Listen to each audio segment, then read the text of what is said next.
এসো গল্প করি প্রাইম, হারিয়ে যাওয়া গল্প আরও একবার। নমস্কার, আমরা এসো গল্প করি আর আপনি শুনছেন এসো গল্প করি প্রাইম। আজ শুনবেন শ্রদ্ধেয় মানিক বন্দ্যোপাধ্যায়ের লেখা একটি উল্লেখযোগ্য গল্প, প্রাগৈতিহাসিক। মানিক বন্দ্যোপাধ্যায়ের জন্ম 19 মে 1908 খ্রিস্টাব্দে। তিনি ছিলেন একজন বাঙালি কথা সাহিত্যিক। তার প্রকৃত নাম প্রবোধ কুমার বন্দ্যোপাধ্যায়।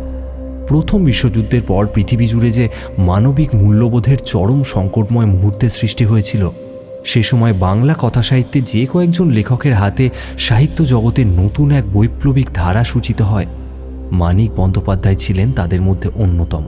তার রচনার মূল বিষয়বস্তু ছিল মধ্যবিত্ত সমাজের কৃত্রিমতা, শ্রমজীবী মানুষের সংগ্রাম, নিয়তিবাদ ইত্যাদি। জীবনের অতি ক্ষুদ্র পরিসরে তিনি রচনা করেছেন 40টি উপন্যাস ও 300 ছোট গল্প। তার রচিত পুতুল নাচের ইতিকথা, দিবারাত্রির কাব্য, পদ্মা নদীর মাঝি ইত্যাদি উপন্যাস ও অতসীমামি, প্রাগৈতিহাসিক, ছোট বকুলপুরের যাত্রী ইত্যাদি গল্প সংকলন বাংলা সাহিত্যের অন্যতম শ্রেষ্ঠ সম্পদ বলে বিবেচিত হয়। আজ শুনবেন প্রাগৈতিহাসিক। গল্পের সূত্রধার আমি পড়েন, গল্প পাঠে রিতম। বিশেষ ধন্যবাদ ওয়ান্ডারিং বুকসেলফ থেকে সমৃদ্ধিকে আমাদের এই গল্পে পাশে থাকার জন্য। পরিকল্পনা ও সাউন্ড ডিজাইনিংয়ে প্রীতম। শুরু হচ্ছে আজকের গল্প, প্রাগৈতিহাসিক।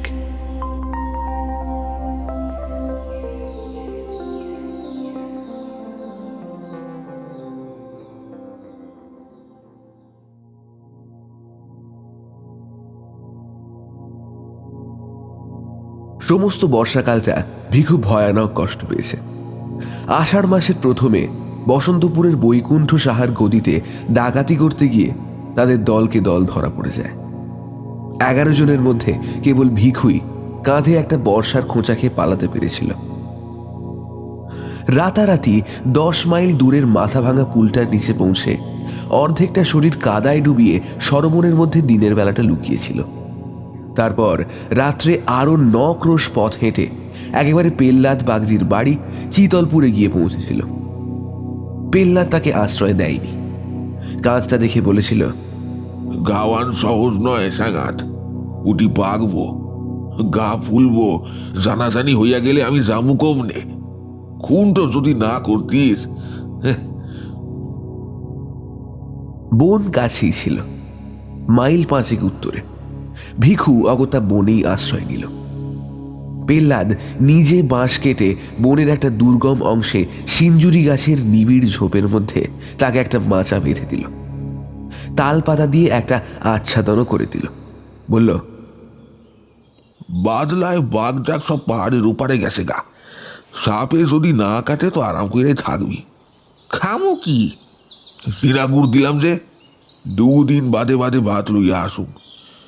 রোজ আইলে মাইকে সঞ্জয় করব। কাঁধের ঘাটা লতা পাতা দিয়ে বেঁধে আবার আসবার আশ্বাস দিয়ে পেল্লাদ চলে গেল।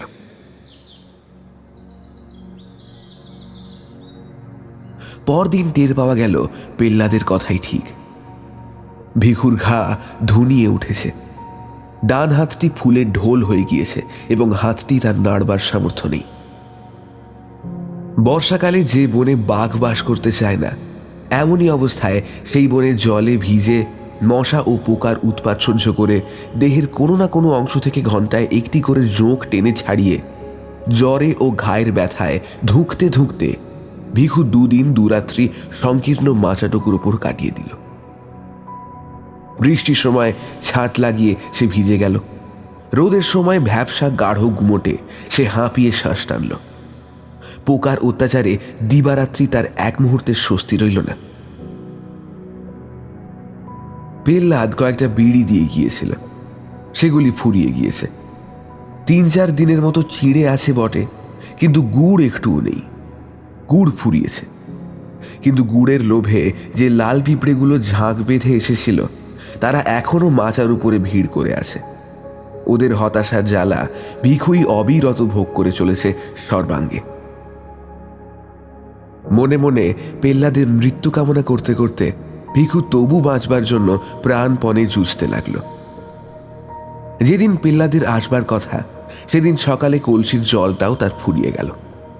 বিকেল পর্যন্ত পেল্লাদের জন্য অপেক্ষা করে তৃষ্ণার পীড়ন আর সহ্য করতে না পেরে সে যে নিজেই বহু কষ্টে খানিক দূরের নালা থেকে আধ কলসি জল ভরে এনে আবার মাচায় উঠল, তার বর্ণনা হয় না।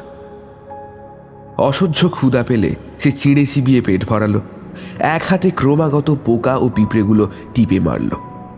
বিষাক্ত রস শুষে নেবে বলে জোঁক ধরে নিজেই ঘায়ের চারিদিকে লাগিয়ে দিল। সবুজ রঙের একটা সাপকে একবার মাথার কাছে সিঞ্জুরি গাছের পাতার ফাঁকে উঁকি দিতে দেখে পুরো 2 ঘন্টা লাঠি হাতে সেদিকে চেয়ে বসে রইল এবং তারপর 2-1 ঘন্টা অন্তরই চারিদিকে ঝোপে ঝপাঝপ লাঠির বাড়ি দিয়ে যথাসাধ্য শব্দ করে সাপটাকে তাড়াতে লাগল। মরবে না, সে কিছুতেই মরবে না। বনের পশু যে অবস্থায় বাঁচে না, সেই অবস্থায় মানুষ সে বাঁচবেই।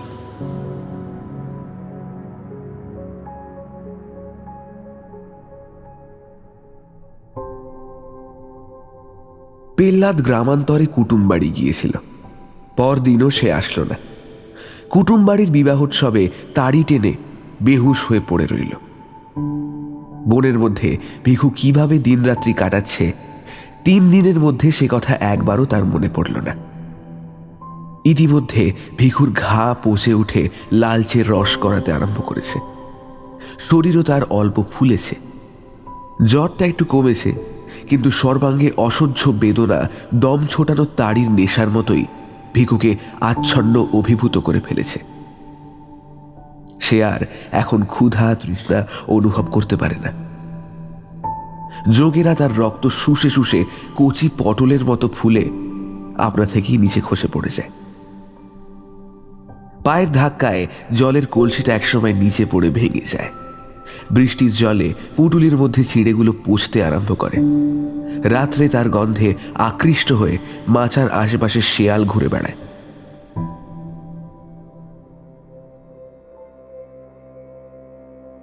কুটুম বাড়ি থেকে ফিরে বিকেলের দিকে ভিখুর খবর নিতে গিয়ে ব্যাপার দেখে পেল্লাদ গম্ভীরভাবে মাথা নাড়ল। ভিখুর জন্য 1 বাটি ভাত ও কয়েকটি পুঁটি মাছ ভাজা আর একটু পুঁই চচ্চড়ি সে সঙ্গে নিয়ে গিয়েছিল। সন্ধে পর্যন্ত ভিখুর কাছে বসে থেকে ওগুলি সে নিজেই খেয়ে ফেলল। তারপর বাড়ি গিয়ে বাঁশের একটা ছোট্ট মই এবং তার বোনাই ভরতকে সঙ্গে নিয়ে ফিরে আসলো। মইয়ে শুইয়ে তারা দুজন ভিখুকে বাড়িতে নিয়ে গেল। ঘরের মাচার উপর খড় বিছিয়ে শয্যার ব্যবস্থা করে তাকে শুইয়ে রাখল। এদিকে এমনই শক্তপ্রাণ ভিখু যে শুধু এই আশ্রয়টুকু পেয়েই বিনা চিকিৎসায় ও একরকম বিনা যত্নেই 1 মাস মুমূর্ষু অবস্থায় কাটিয়ে দিল। আর সে ক্রমে নিশ্চিত মরণকে জয় করে ফেলল। কিন্তু ডান হাতটি তার আর ভালো হলো না। গাছের মরা ডালের মতো শুকিয়ে অবশ হয়ে অকর্মণ্য হয়ে পড়ে রইল। প্রথমে অতি কষ্টে হাতটা সে একটু নাড়তে পারত, কিন্তু শেষ পর্যন্ত সেই ক্ষমতাটুকুও তার নষ্ট হয়ে গেল। কাঁধের ঘাস শুকিয়ে আসবার পর বাড়িতে বাইরের লোক কেউ উপস্থিত না থাকলে ভিখু তার একটি মাত্র হাতের সাহায্যে মধ্যে মধ্যে বাঁশের মই নিয়ে নিচে নামতে লাগলো। একদিন সন্ধ্যার সময় এক কাণ্ড করে বসল সে।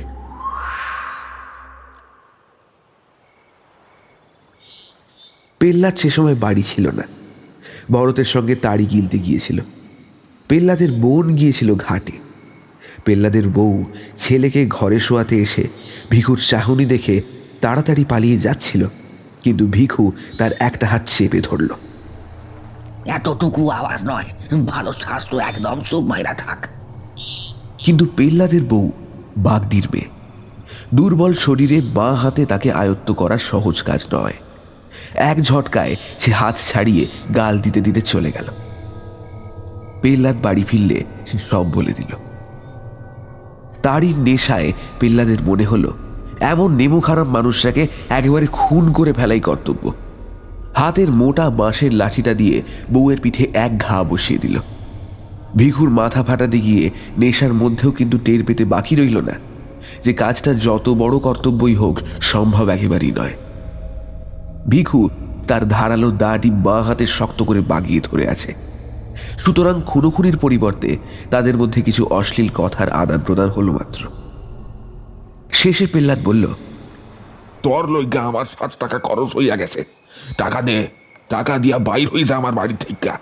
দূর হ। আমার কোমরে একখানা বাজু বাইন্ধা রাখছিলাম, তুই চুরি করছস। আগে আমার বাজু ফিরাইয়া দে, তবেই যাবো। তোর বাজুর খবর জানে কেডা রে? হ্যাঁ, বাজু দে কইলাম পেলাদ, ভালো চাস তো। বাজু না দিলি সাবাড়ির মেজো কথার মতো গলার তোর একখান কপি 2 ফাঁক কইরা ফেলাম। এই তোরে কইয়া রাখলাম আমি। বাজু পালে আমি অখনই যাবো গিয়া। কিন্তু বাজু ভিখু ফেরত পেল না। তাদের বিবাদের মধ্যে ভরত এসে পড়ায় দুজন মিলে ভিখুকে তারা কায়দা করে ফেলল। পেল্লাদের বাহুমূলে একটা কামড় বসিয়ে দেওয়া ছাড়া দুর্বল ও পঙ্গু ভিখু আর বিশেষ কিছুই করে উঠতে পারল না। পেল্লাদ ও তার বোনাই তাকে মারতে মারতে আত্মরা করে ফেলে বাড়ির বাইরে করে দিল। ভিখুর শুকিয়ে আসা ঘা ফেটে রক্ত পড়ছিল। হাত দিয়ে রক্ত মুছতে মুছতে ধুকতে ধুকতে সে চলে গেল। রাত্রির অন্ধকারে সে কোথায় গেল কেউই তা জানতে পারল না। কিন্তু দুপুর রাত্রে পেল্লাদের ঘর জ্বলে উঠে বাগদি পাড়ায় বিষম হইচই বাঁধিয়ে দিল। পেল্লাদ কপাল চাপড়ে বলতে লাগলো, হায় সর্বনাশ, হায় সর্বনাশ, ঘরে আমার শনি আইছিল, হায় সর্বনাশ।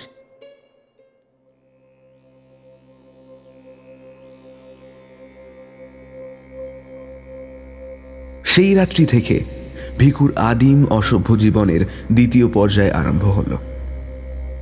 শীতলপুরের পাশে একটা নদী আছে। পেল্লাদের ঘরে আগুন দিয়ে এসে একটা জেলে ডিঙি চুরি করে ভিখু নদীর স্রোতে ভেসে গিয়েছিল। লগি ঠেলবার সামর্থ্য তার ছিল না। একটা চ্যাপ্টা বাঁশকে হালের মতো করে ধরে রেখে সে সমস্ত রাত কোনো রকমে নৌকার মুখটা সিধে রেখেছিল। সকাল হওয়ার আগে শুধু স্রোতের টানে সে বেশি দূর এগোতে পারেনি। ভিখুর মনে আশঙ্কা ছিল ঘরে আগুন দেওয়ার শোধ নিতে পেল্লাদ হয়তো তার নামটা প্রকাশ করে দেবে। মনের জ্বালায় নিজের অসুবিধের কথাটা ভাববে না। পুলিশ বহুদিন যাবৎ তাকে ধরবার চেষ্টা করছে। বৈকুণ্ঠ সাহার বাড়িতে খুনটা হওয়ার ফলে চেষ্টা তাদের আরো বেড়েছে, বই কমে নাই। পেল্লাদের কাছে খবর পেলে পুলিশ আশেপাশে চারিদিকেই তার খোঁজ করবে। 20-30 মাইলের মধ্যে লোকালয় মুখ দেখানো তার পক্ষে বিপদের কথা। কিন্তু ভিখু তখন মরিয়া হয়ে উঠেছে। কাল বিকাল থেকে সে কিচ্ছু খায় নাই। দুজন জোয়ান পুরুষের হাতে বেদম মার খেয়ে এখনো দুর্বল শরীরটা তার ব্যথায় আড়ষ্ট হয়ে আছে।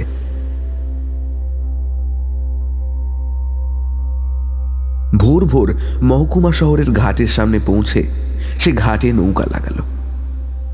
নদীর জলে ডুবে ডুবে স্নান করে গায়ের রক্তের চিহ্ন ধুয়ে ফেলে শহরের ভেতর প্রবেশ করল।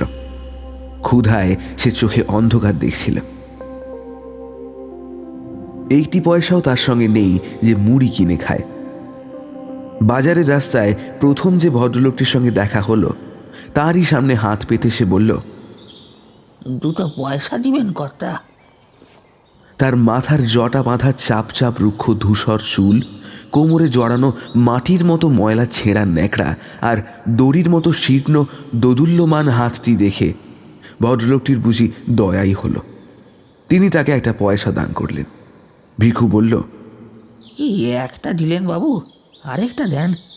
ভদ্রলোকটি চটে গিয়ে বললেন, একটা দিলাম তাতে হলো না? এক মুহূর্তের জন্য মনে হলো ভিখু বুঝি তাকে একটা বিশ্রী গালি দিয়ে বসে, কিন্তু সে আত্মসম্বরণ করল। গাল দেওয়ার বদলে আরক্ত চোখে তার দিকে একবার কটমট করে তাকিয়ে সামনের মুড়ি মুড়কির দোকানে গিয়ে পয়সাটা দিয়ে মুড়ি কিনে গোগ্রাসে গিলতে আরম্ভ করল। সেই হলো তার ভিক্ষা করবার হাতে খড়ি। কয়েকদিনের ভেতরেই সে পৃথিবীর এই বহু পুরনো ব্যবসাটির এই প্রকাশ্যতম বিভাগের আইন কানুন সব শিখে ফেলল। আবেদনের ভঙ্গি ও ভাষা তার জন্ম ভিখারির মতোই আয়ত্ত হয়ে গেল। শরীর এখন আর সে একেবারেই সাফ করে না। মাথার চুল তার ক্রমেই জট বেঁধে দলা দলা হয়ে যায় এবং তাতে অনেকগুলি উকুন পরিবার দিনের পর দিন বংশবৃদ্ধি করে চলেছে। ভিখু মাঝে মাঝে খ্যাপার মতো 2 হাত দিয়ে মাথা চুলকায়, কিন্তু বাড়তি চুল কেটে ফেলতে ভরসা পায় না। ভিক্ষা করে সে একটি ছেঁড়া কোট পেয়েছে। কাঁধের ক্ষতচিহ্নটা ঢেকে রাখবার জন্য দারুণ গুমোটের সময়ও কোটটা সে গায়ে চাপিয়ে রাখে। শুকনো হাতখানা তার ব্যবসার সবচেয়ে জোরালো বিজ্ঞাপন। এই অঙ্গটি ঢেকে রাখলে তার চলে না। কোটের ডান দিকের হাতাটি সে তাই বগলের কাছ থেকে ছিঁড়ে বাদ দিয়েছে। একটি টিনের মগ ও একটা লাঠিও সে সংগ্রহ করে নিয়েছে। সকাল থেকে সন্ধ্যা পর্যন্ত বাজারের কাছে রাস্তার ধারে একটা তেঁতুল গাছের নিচে বসে সে ভিক্ষা করে। সকালে 1 পয়সার মুড়ি খেয়ে নেয়, দুপুরে বাজারের খানিক তফাতে একটা পোড়ো বাগানের মধ্যে ঢুকে বট গাছের নিচে ইটের উনুনে মেটে হাঁড়িতে ভাত রান্না করে। মাটির মালসায় কোনোদিন রাঁধে ছোট মাছ, কোনোদিন তরকারি। পেট ভরে খেয়ে বটগাছটাতেই হেলান দিয়ে বসে আরামে বিড়ি টানে। তারপর আবার তেঁতুল গাছটার নিচে এসে বসে। সারাটা দিন শ্বাস টানা কাটরানির সঙ্গে সে বলে যায়, এ বাবা, একটা পয়সা, আমার একটা পয়সা দিলে ভগবান দেবে, একটা পয়সা। অনেক প্রাচীন বুলির মতো ভিক্ষায়ং নৈব নৈবৎস শ্লোকটা আসলে অসত্য।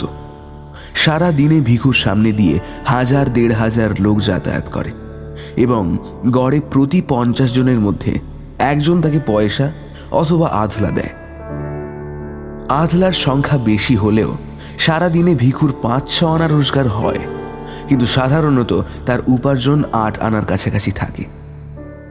সপ্তাহে 1 দিন 2 দিন হাট বসে। হাটবারের উপার্জন তার একটি পুরা টাকার নিচে নামে না। এখন বর্ষাকাল অতিক্রান্ত হয়ে গিয়েছে। নদীর 2 তীর কাশে সাদা হয়ে উঠেছে। নদীর কাছেই বিন্নু মাঝির বাড়ির পাশে ভাঙা চালাটা ভিখু মাসিক 8 আনায় ভাড়া করেছে। রাত্রে সে ওখানেই শুয়ে থাকে। ম্যালেরিয়ায় মৃত এক ব্যক্তির জীর্ণ কিন্তু পুরু একটি কাঁথা সংগ্রহ করেছে। লোকের বাড়ির খড়ের গাদা থেকে চুরি করে আনা খড় বিছিয়ে তার ওপর কাঁথাটি পেতে সে আরাম করে ঘুমায়।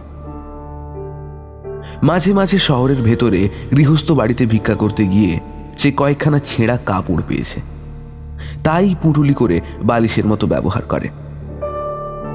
রাত্রে নদীর জল ও বাতাসে শীত করতে লাগলে পুঁটুলি খুলে একটি কাপড় গায়ে জড়িয়ে নেয়।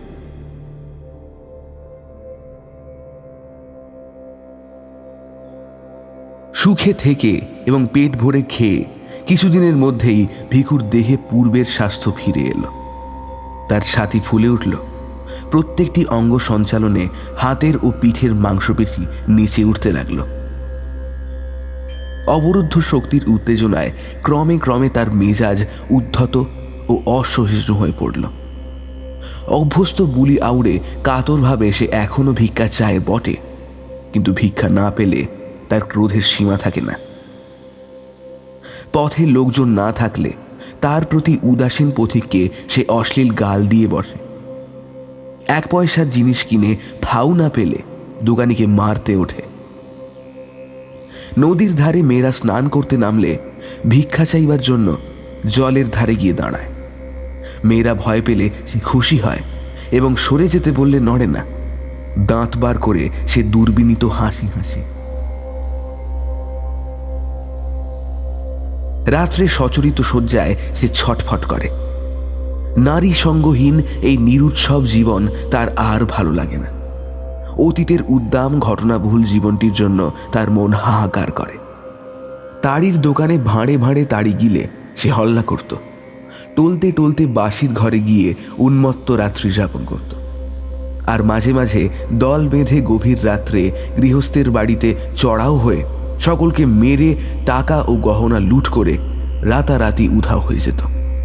স্ত্রীর চোখের সামনে স্বামীকে বেঁধে মারলে তার মুখে যে অনির্বচনীয় ভাব দেখা দিত, পুত্রের অঙ্গ থেকে ফিনকি দিয়ে রক্ত ছুটলে মা যেমন করে আর্তনাদ করে উঠত, মশালের আলোয় সে দৃশ্য দেখা আর আর্তনাদ শোনার চেয়ে উন্মাদনাকর নেশা এই জগতে আর কি আছে?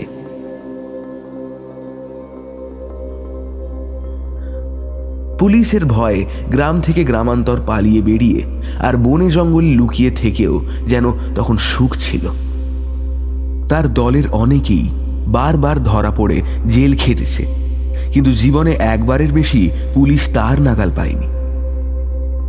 রাখু বাগদির সঙ্গে পানাহার শ্রীপতি বিশ্বাসের বোনটাকে যেবার সে চুরি করেছিল সেইবার 7 বছরের জন্য তার কয়েদ হয়েছিল, কিন্তু 2 বছরের বেশি কেউ তাকে জেলে আটকে রাখতে পারেনি। এক বর্ষার সন্ধ্যায় জেলের প্রাচীর ডিঙিয়ে সে পালিয়েছিল। তারপর একা সে গৃহস্থ বাড়িতে ঘরের বেড়া কেটে চুরি করেছে। দিনে দুপুরে পুকুর ঘাটে একাকিনী গৃহবধূর মুখ চেপে গলার হার, হাতের বালা খুলে নিয়েছে। রাখুর বউকে সঙ্গে নিয়ে নোয়াখালী হয়ে সমুদ্র ডিঙিয়ে পাড়ি দিয়েছে একেবারে হাতিয়ায়। 6 মাস পরে রাখুর বউকে হাতিয়ায় ফেলে এসে পরপর 3 বার 3টে দল করে দূরে দূরে কত গ্রামে যে ডাকাতি করেছে তার সবগুলির নামও এখন তার স্মরণে নেই। তারপর এই সেদিন বৈকুণ্ঠ সাহার মেজ ভাইটার গলাটা সে দায়ের 1 কোপে 2 ফাঁক করে দিয়ে এসেছে। কি জীবন তার ছিল, এখন কি হয়েছে! মানুষ খুন করতে যার ভালো লাগতো সে আজ ভিক্ষা না দিয়ে চলে গেলে পথচারীকে একটি টিটকারি দেওয়ার মধ্যে মনের জ্বালা নিঃশেষ করে। দেহের শক্তি তার এখনো তেমনই অক্ষুণ্ণ আছে, সে শক্তি প্রয়োগ করবার উপায়টাই তার নেই। কত দোকানে গভীর রাত্রে সামনে টাকার থোক সাজিয়ে একা বসে দোকানে হিসেব মেলায়। বিদেশগত কত পুরুষের গৃহে মেয়েরা থাকে একা। এদিকে ধারালো একটা অস্ত্র হাতে ওদের সামনে হুমকি দিয়ে পড়ে একদিনে বড়লোক হওয়ার পরিবর্তে বিন্নু মাঝির চালাটায় সে চুপচাপ শুয়ে থাকে। ডান হাতটাতে অন্ধকারে হাত বুলিয়ে ভিখুর আফসোসের সীমা থাকে না। সংসারের অসংখ্য ভীরু ও দুর্বল নরনারীর মধ্যে এত বড় বুকের পাটা আর এমন একটা জোড়ালো শরীর নিয়ে শুধু একটা হাতের অভাবে সে মরিয়া হয়ে উঠেছে। এমন কপালও মানুষের হয়?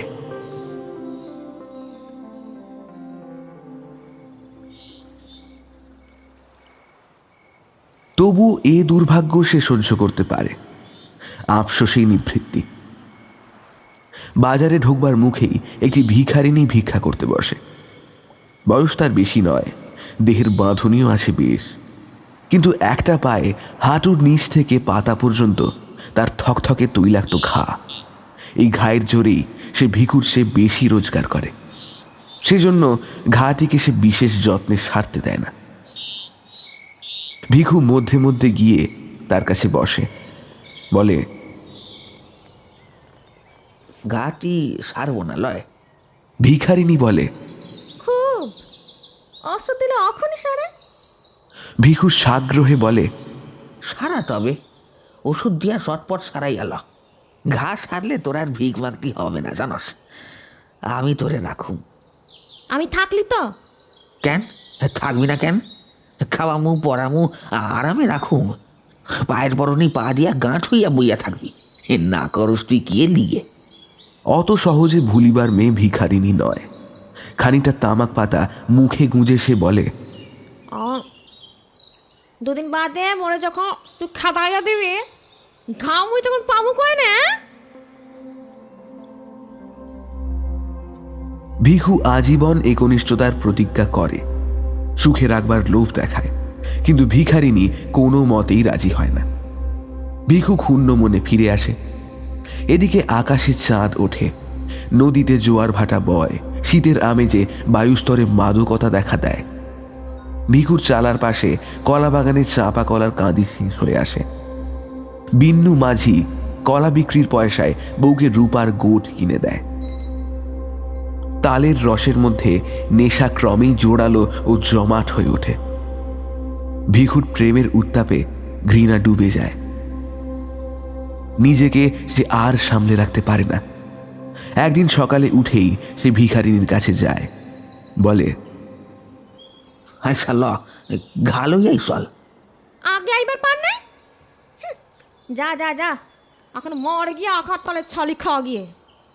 ওদিকে তাকিয়ে ভিখু দেখে প্রায় তারই মতো জোয়ান দাড়িওয়ালা এক খঞ্জ ভিখারি খানিক তফাতেই বসে আছে। তার ডান হাতটির মতো একটি পা হাঁটুর নিচ থেকে শুকিয়ে গিয়েছে। বিশেষ যত্ন সহকারে সে ওই অংশটুকু সামনে মেলিয়া আল্লাহর নামে দয়া প্রার্থনা করছে। পাশে পড়ে আছে একটা কাঠের কৃত্রিম পা। ভিখারিনী আবার বলল, তোর লাইকে হাঁ কইরা বইসা আছি ভাবছস তুই? বটে, আমি ওই উয়ার সাথে রয়েছি। বস যা যা পালাই যা, দেখলে খুন কইরা ফেলাইবা কইয়া দিলাম। হ্যাঁ, আরে থো, উয়ার মতো 10টা মানুষের একা ঘায়েল করে দিবার পারতাম, তা জানোস?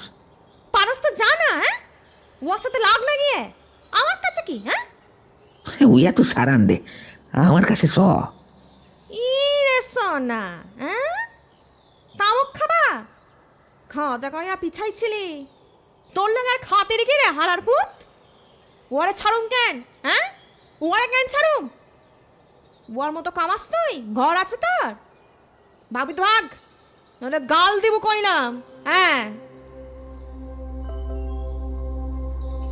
ভিখু তখনকার মতো প্রস্থান করে, কিন্তু হাল ছাড়ে না। ভিখারিণীকে একা দেখলেই সে এসে দাঁড়ায়, ভাব জমানোর চেষ্টা করে, বলে, তোর নাম তো জানি কি? এমনই তারা পরিচয়হীন যে এতকাল পরস্পরের নাম জিজ্ঞাসা করবার প্রয়োজনও তারা বোধ করেনি। ভিখারিণী কালো দাঁতের ফাঁকে হাসে। ফের লাগতে আইসস? হ্যাঁ, হয় হয় ওই বুড়ির কাছে যা যা। ভিখু তার কাছে উবু হয়ে বসে। পয়সার বদলে অনেকে চাল ভিক্ষা দেয় বলে আজকাল সে কাঁধে একটা ঝুলি ঝুলিয়ে নিয়ে বেড়ায়। ঝুলির ভিতর থেকে বর্তমান কলা বের করে ভিখারিণীর সামনে রেখে বলে, খা, তোর লাগে চুরি কইরা আনছি। ভিখারিণী তৎক্ষণাৎ খোসা ছাড়িয়ে প্রেমিকের দান আত্মসাৎ করে। খুশি হয়ে বলে, নাম শুনবার চাস? পাঁচি কয় মোটে, পাঁচি, বুঝলি? এই কলা দিচ্ছস, নাম কইলাম। এবার ভাগ। ভিখু উঠবার নাম করে না। অত বড় একটা কলা দিয়ে শুধু নাম শুনে খুশি হওয়ার মতো শৌখিন সে নয়। যতক্ষণ পারে ধুলার ওপর উবু হয়ে বসে পাঁচির সঙ্গে সে আলাপ করে।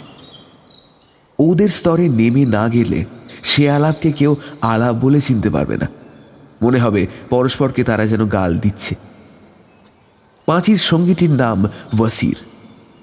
তার সঙ্গেও সে একদিন আলাপ জমাবার চেষ্টা করল।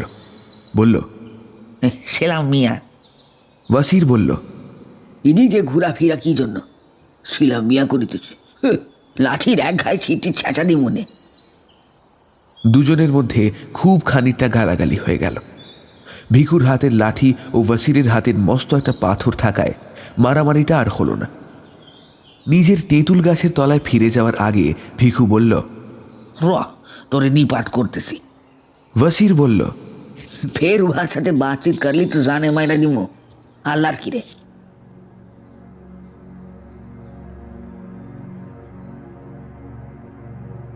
পথ দিয়ে প্রত্যহ নতুন নতুন লোক যাতায়াত করে না।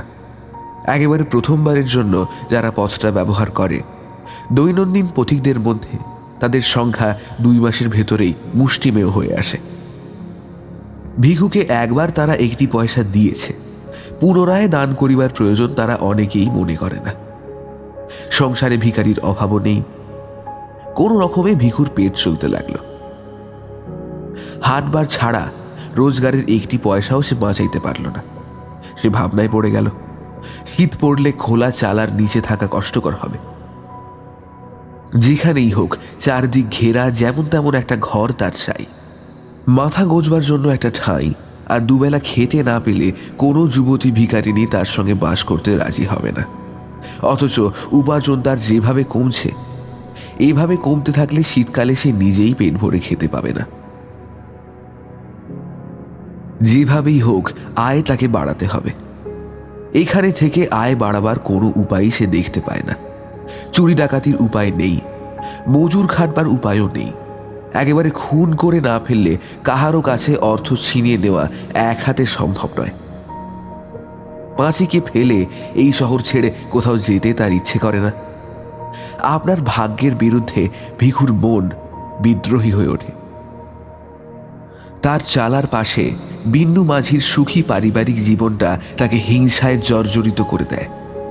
একদিন বিনুর ঘরে আগুন ধরিয়ে দেবার জন্য মনটা যেন ছটফট করে।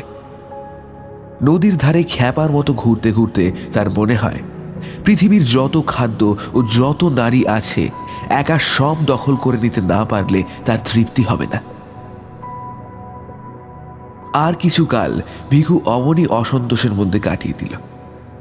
তারপর একদিন গভীর রাত্রে ঝুলির মধ্যে তার সমস্ত মূল্যবান জিনিস ভরে নিয়ে জমানো টাকা কটি কোমরের কাপড়ে শক্ত করে বেঁধে ভিখু তার চালা থেকে বেরিয়ে পড়ল। নদীর ধারে একদিন সে হাতখানেক লম্বা একটা লোহার শিক কুড়িয়ে পেয়েছিল। অবসর মতো পাথরে ঘষে শিকটির একটা মুখ সে চোখা করেছে। এই অস্ত্রটি সে ঝুলির মধ্যে সঙ্গে করে নিয়ে নিল। অমাবস্যার অন্ধকারে আকাশ ভরা তারা তখন ঝিকমিক করছে। ঈশ্বরের পৃথিবীতে শান্ত স্তব্ধতা। বহুকাল পরে মধ্যরাত্রির জনহীন জগতে মনের মধ্যে ভয়ানক একটা কল্পনা নিয়ে বিচরণ করতে বেরিয়ে ভিখুর অকথনীয় উল্লাস বোধ হল। নিজের মনে অস্ফুট স্বরে সে বলে উঠল, বাঁটি লইয়া ডানটির যদি রেহাই দিতা ভগবান। নদীর ধারে ধারে ৮ মাইল হেঁটে গিয়ে একটা সংকীর্ণ পথ দিয়ে সে শহরে প্রবেশ করল। বাজার বাঁ হাতি রেখে ঘুমন্ত শহরের বুকে ছোট ছোট অলিগলি দিয়ে শহরের অপর প্রান্তে গিয়ে পৌঁছল। শহরে যাওয়ার পাকা রাস্তাটি এখান দিয়ে শহর থেকে বার হয়েছে। নদী ঘুরে এসে 2 মাইল তফাতে এই রাস্তারই পাশে মাইল খানেক রয়ে গিয়ে আবার দক্ষিণে দিক পরিবর্তন করেছে। কিছু দূর পর্যন্ত রাস্তার দুদিকে ফাঁকে ফাঁকে 2-1টি বাড়ি চোখে পড়ে। তারপর ধানের ক্ষেত ও মাঝে মাঝে জঙ্গলাকীর্ণ পতিত ডাঙার দেখা পাওয়া যায়। এমনই একটা জঙ্গলের ধারে জমি সাফ করে 5-7খানা কুঁড়ে কয়েকটা হতভাগা মানুষ একটি দরিদ্রতম পল্লী স্থাপিত করেছে। তার মধ্যে একটি কুঁড়ে ওয়াসিরের। ভোরে উঠে ঠকঠক শব্দে কাঠির পা ফেলে সে শহরে ভিক্ষা করতে যায়। সন্ধ্যার সময় ফিরে আসে। বাঁশের খাটে পাশাপাশি শুয়ে তাদের কাটা কাটা কদর্য ভাষায় গল্প করতে করতে তারা ঘুমিয়ে পড়ে। তাদের নীড়, তাদের শয্যা ও তাদের দেহ থেকে একটা ভ্যাপসা পচা দুর্গন্ধ উঠে খড়ের চালের ফুট দিয়ে বাইরের বাতাসে মিশতে থাকে। ঘুমের ঘোরে ওয়াসির নাক ডাকে, পাঁচি বিড়বিড় করতে থাকে। ভিখু একদিন ওদের পিছু পিছু এসে ঘর দেখে গিয়েছিল। অন্ধকারে সাবধানে গিয়ে ঘরের পেছন দিয়ে বেড়ার ফাঁকে কান পেতে সে কিছুক্ষণ কচু বনের মধ্যে দাঁড়িয়ে রইল। তারপর ঘুরে ঘরের সামনে আসলো। ভিখারির কুঁড়ে। দরজার ঝাঁপটি পাঁচি ভেতর থেকে বন্ধ করেনি, শুধু ঠেকিয়ে রেখেছিল। ঝাঁপটা সন্তর্পণে একপাশে সরিয়ে ঝুলির ভেতর থেকে শিকটি বাহির করে শক্ত করে ধরল। ঘরের মধ্যে প্রবেশ করল। বাইরে তারার আলো ছিল, ঘরের ভেতরে সেটুকু আলোরও অভাব। দেশলাই জ্বালাবার অতিরিক্ত হাত নেই। ঘরের মধ্যে দাঁড়িয়ে ভিখু ভেবে দেখল ওয়াসিরের হৃৎপিণ্ডের অবস্থানটি নির্ণয় করা সম্ভব নয়। বাঁ হাতের আঘাত ঠিকমতো জায়গায় না পড়লে ওয়াসির গোলমাল করবার সুযোগ পাবে, তাতে মুশকিল অনেক। কয়েক মুহূর্ত চিন্তা করে ওয়াসিরের শিয়রের কাছে সরে গিয়ে একটি মাত্র আঘাতেই ঘুমন্ত লোকটার তালুর মধ্যে শিকের চোখা দিকটা সে প্রায় 3 আঙুল ভেতরে ঢুকিয়ে দিল। অন্ধকারে আঘাত কতদূর মারাত্মক হয়েছে বুঝবার উপায় ছিল না। শিকটা মাথার মধ্যে ঢুকেছে টের পেয়েও ভিখু তাই নিশ্চিন্ত থাকতে পারল না। এক হাতে সবলে ওয়াসিরের গলা চেপে ধরল। পাঁচিকে বলল, চুপ থাক, সিল্লবি তো তোরেও মাইরা ফেলাবো, একদম চুপ চুপ। পাঁচি চেঁচালো না, ভয়ে গোঙাতে লাগলো। ভিখু তখন আবার বলল, আলোটা জাইলাতে পারছি। ওয়াসির নিষ্পন্দ হয়ে গেলে ভিখু তার গলা থেকে হাত সরিয়ে নিল। দম নিয়ে বলল, দেখছস কেডা কারে খুন করলে দেখছস?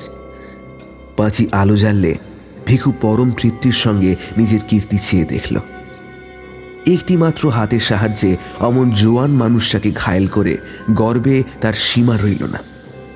পাঁচির দিকে তাকিয়ে সে বলল, তখন পই পই কইরা কইলাম মিয়াবাই গোড়াদি গাইয়া ঘাস খাইবার লারব গো, চারান দাও। শুনে মিয়াবাইয়ের হইল গোসা, কয় কিনা শির শেষা দিমু। দেন গো দেন, শির শেষাই দেন মিয়াবাই। হ্যাঁ, ওয়াসিরের মৃতদেহের সামনে ব্যঙ্গ ভরে মাথাটা একবার নত করে ভিখু মাথা দুলিয়ে দুলিয়ে হা হা করে হাসতে লাগলো। সহসা ক্রুদ্ধ হয়ে বলল, ছাড়াই বোবা কেন গো? হ্যাঁ, আরে কথা ক আর হাবাইটা মাইয়া, তোরে দিমু নাকি সাবার কইরা? হ্যাঁ হ্যাঁ, পাঁচি কাঁপতে কাঁপতে বলল, এবারে কি করবি? হ্যাঁ, দেখ কি করি, পয়সা করি গুইনা রাখছে, আগে তাই ক। ওয়াসিরের গোপন সঞ্চয়ের স্থানটি পাঁচি অনেক কষ্টে আবিষ্কার করেছিল। ভিখুর কাছে প্রথমে সে অজ্ঞতার ভান করল, কিন্তু ভিখু এসে চুলের মুঠি চেপে ধরলে প্রকাশ করতে সে পথ পেল না। ওয়াসিরের সমস্ত জীবনের সঞ্চয় কম নয়, টাকায় আধুলিতে 100 টাকার ওপর। একটা মানুষকে হত্যা করে ভিখু পূর্বে এর চেয়ে বেশি উপার্জন করেছে।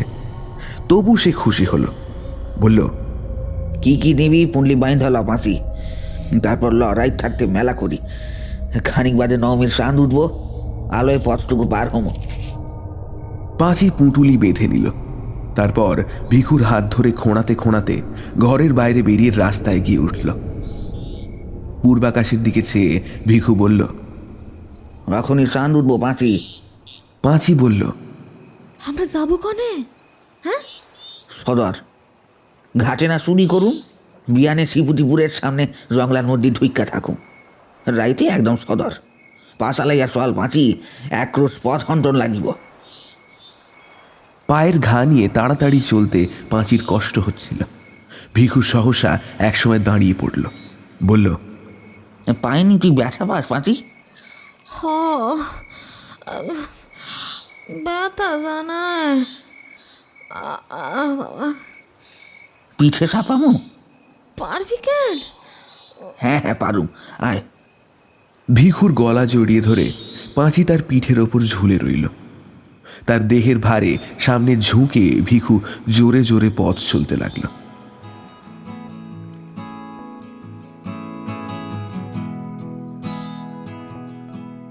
পথের দুদিকে ধানের ক্ষেত আবছা আলোয় নিঃসাড়ে পড়ে আছে। দূরে গ্রামের গাছপালার পেছন থেকে নবমীর চাঁদ আকাশে উঠেছে। ঈশ্বরের পৃথিবীতে শান্ত স্তব্ধতা। হয়তো ওই চাঁদ আর এই পৃথিবীর ইতিহাস আছে, কিন্তু যে ধারাবাহিক অন্ধকার মাতৃগর্ভ থেকে সংগ্রহ করে দেহের অভ্যন্তরে লুকিয়ে ভিখু ও পাঁচি পৃথিবীতে এসেছিল, এবং যে অন্ধকার তারা সন্তানের মাংসল আবেষ্টনীর মধ্যে গোপন রেখে যাবে, তা প্রাগৈতিহাসিক। পৃথিবীর আলো আজ পর্যন্ত তার নাগাল পায়নি, কোনোদিন পাবেও না।